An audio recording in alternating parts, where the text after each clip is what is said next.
Ed Schneider, Kansas Trapline Products. Here we are in July and August. It's time of the year. We need to be getting our permissions.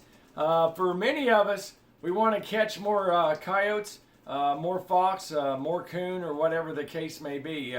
One of the things that's important that Richard and I use on our trap line is we simply just have a lot of land. Understand that the minute that you stop setting traps, that pretty much dictates how many animals you're going to catch. You can't catch what's not there. If he's already dead, if you've already caught him, you can't catch another one, to some degree. One of the things and tools I use on the trap line is I use plat books, I use Google Earth, use different tools so I can help myself find the next coyote to go down the road. Generally, the rule of thumb is 5 to 7 miles away, you can get yourself on another set of coyotes. Now, one of the things that I look for in that 5 to 7 miles, it could be 20 miles. It could be quite a drive. It could be literally 5 different sets of family groups in a very short period of distance.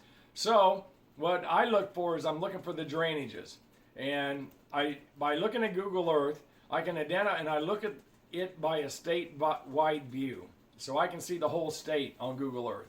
Now I know if I'm in the northwest corner, the southeast corner, or the central part of the state, we all know where we live from a state perspective, but start zooming in very slowly, but don't go too fast. Don't just go right to your trapping area. Look at those drainages of as the water pulls off, heads to the rivers head to the oceans, right? I mean, that's kind of how it works. And we can also look at those things at plat books as well. One side of most plat books shows the landowners and who owns the land. The other side kind of shows somewhat of a topographical features such as rivers, streams, and that type of thing. This isn't about selling the 1 square mile book, but I did talk about this in this book. I talk about animal movement, and it just doesn't always refer to pup dispersal. It also refers to the changing of the seasons. It talks about cattle being moved out of the pastures. It talks about deer moving in different areas. One of the areas that I look at that'll be a good help to you just to get you started is if you type in mule deer migratory routes, Wyoming. You can Google that, type that in. You're going to find some studies of showing how the mule deer, the elk, and those different animals move back and forth as the snows fall and as the snow melts. You'll see where the mule deer are moving. To use that as an example, why wouldn't the coyote also move in those zones? That's an important thing. I believe our white-tailed deer do the same thing. I believe our raccoons do the same thing. To paint a picture for raccoons, if you have a good bottomland farm ground and you have a lot of raccoon sign, what you'll find is once the crops are out, if the crop stubble is there, you can still hold the raccoons. But if it starts getting tilled up, a lot of times you'll find that the raccoons have moved on. Well, the coyotes do the same thing. We also have different opportunities. One of those opportunities is, say, the goose migration and the duck migration. Certain areas are going to be hotbeds during certain times of the year. We want to also look at, once we find our area, how do we go about obtaining enough permission for our trap land? One of those things is looking at your farmers. A farmer who has large amounts of grain bins, he has a lot of land. That's an obvious choice. He can put you on a lot of different family groups. Well, that's one of my favorite things when I go to look for permission is I find the grain bins. The guy of the grain bins, he has the land. If I can get on him, the better. The second thing is to look for your cattle feedlots, right? I mean, our cattle feedlots are vitally important to cattle or to coyotes. We can find those large feeding operations, find those large pastures, find out who owns them, and we can trap those type of areas. Now, different areas, different pastures have different capabilities. A pasture next to a feedlot is very valuable. A pasture that's out in the open may drop in their coyote population once the cattle have been moved. You got about a week or two of good trapping once the cattle have been pulled out to where they're still going to be a viable trapping operation. After that, things start getting a little slow. You'll just get 1 or 2 cruisers through the area. It doesn't mean it's a bad spot. It just means that we need to understand that might have been a good coyote population when they were calving. Now they're no longer calving. Now there's no more cows. These are the things I take into consideration on the trap line. One of the examples that happened for Richard and I in western Kansas was a farmer who had a tremendous amount of coyotes, and they were in his calving area. Well, we set it up with low expectations, and we were right. I mean, we still caught coyotes in those pastures as they were just checking the area out, but it wasn't to the numbers that the rancher was referring to. However, just on the outside of that pasture, where the pheasants were, where the quail are, where the jackrabbits are, those were very profitable areas for Richard and I. So take a look at the area and figure out what is the food source. Look at the landscape. You want to be looking for CRP type areas. You want to look for those rough draws. Coyotes will go through the middle and they'll run the edges. They'll run both of those on those coulees and drainages and things like that. I just wanted to share with you some of my thoughts on how to help you get the most out of your trap line and how to carry and how to just get more coyotes in general. Now, let's talk about also the animals. How often do we move? Now, in my Flint Hills, I can leave traps in the ground for 4 to 5 weeks very easily and still maintain a good catch rate. Now, one of the secrets behind catching large numbers in my mind is, and I don't mean to just create this rhyme to be funny, but in order to stack them, you really have to whack them. You have to get rid of all the coyotes, the resident coyotes out of the area.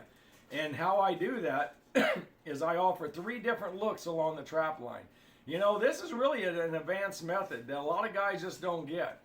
By putting just 2 traps out on a group of coyotes is doing nothing more than educating a few of the coyotes along the way. We need to have some ambush spots as they travel through the country. Now, some areas with good cattle, good food source, those are good places to do what I'm talking about. Multiple looks along their travel route. You can show up today, maybe have 4, maybe have 3, maybe have 7 coyotes all whacked in this one day. The next day, I'd expect you to have one or two, and a new family group comes in and whack, you get another batch again. Those are your premium locations, premium drainages and things like that. Now, also, when we get down into trapping coyotes, we also need to think about the areas that do not have good coyote population. An area that I would look at that has just the 1 or 2 coming through, it's still worth 1 or 2, would be your crop change. Where the wheat meets the milo, where the corn meets the beans, where the cornfield meets a fence. A lot of times those fancy edges, they're good for 1 or 2 coyotes, you bet. But I think you need to start pulling the traps every 7 to 10 days. Move them to new crop changes. Every area can be a profitable area, but we just need to not sit on it for the entire time. Now, I'm a professional trapper. I'm a professional lure maker. We need to understand something. These types of scenarios apply to a daily movement to a full-time trapper. And if you don't have much time, you really can't do that. Say, Ed, all I can do is I can just get the traps out on the weekend. Well, here's a recommendation for you. When you get done running you put your sets out, say on a Saturday and Sunday, you get those traps out. You're going to run them. At least change them every 2 weeks. You need to have a place from the first set to the second set. The second thing is don't give up on setting just one set of traps and call it good. If you get a double at a place, add a 3rd set. Change it up a little bit. Maybe even drive further down the field if you need to get the coyote while he's still walking. Those are great places for your trail sets, great places for your double punch hole sets right along the edge. If you see a clump of grass sticking out into your soybean field, put a trap in front of it, put some gland lure on it. That's how you pick up the singles, that's how you pick up doubles. And this way we can get all the coyotes and we can move on to the next spot. The fastest way to catch more coyotes is to have more land, and the second thing is to understand how they travel from point A to point B, using things like Google Earth, using things like plat books, and just using your eyes.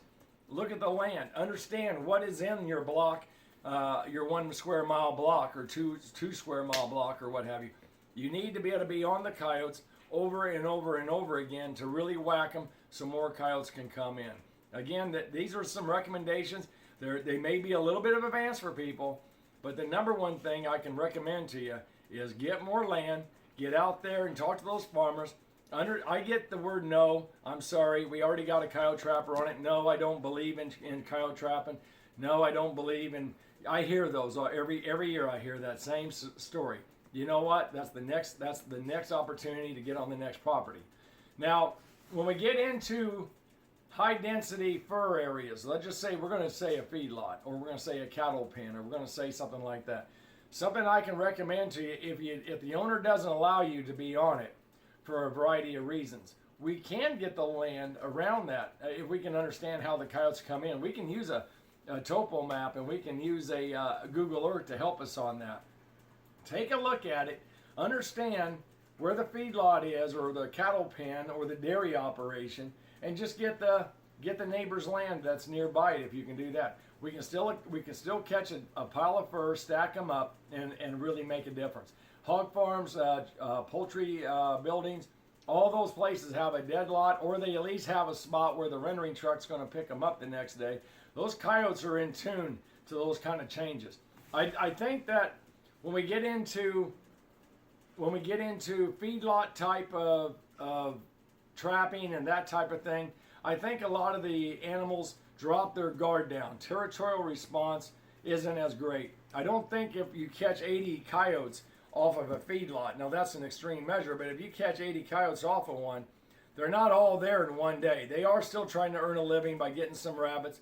There is some social interactions that some of them don't feel comfortable with, but the main point is recognize when you're on a good travel way. Understand if you're on a great food source, a good cover opportunity like CRP, to not just set 1 or 2. Understand that you might need to set 4, 5, 6, 8, 12 along the animal's travel route. It may even be a 2-mile stretch that you're actually putting your sets on. It's not every 5 feet in many examples. Many times it may be stretched out. What's wrong with catching 6 coyotes if you understand how they travel down the route? I think that's a great opportunity for us. This is an advanced trapping method. I think that'll help you. If you're not already doing it, it's a premium way to go about it. Number one thing to get more coyotes is to get more land. Second thing to get more coyotes is to have more than just a pair of traps on a good coyote travel way. I hope these tips help you. I'm going to show some examples also on this film of how I zoom in. Like I said, I zoom in on Google Earth onto the state that I'm on. Then I look at and if I can see some drainages, those are the areas I want to go and ask for permission for. And then I'm going to zoom in a little bit more and try to find it. Next thing is I can use things like Onyx. I think that's and Hunt Stand. These are some that show the landowners' names. We can also go up to the county clerk, I believe, and you can get a plat book from each county. We use it. They're a fantastic tool. Plus, it helps the farmer show us where his land is. And one farmer is going to be spread all over the county in many cases. So good luck to you this fall. I'm rooting for you. Use those tips to help you get more fur in your fur shed.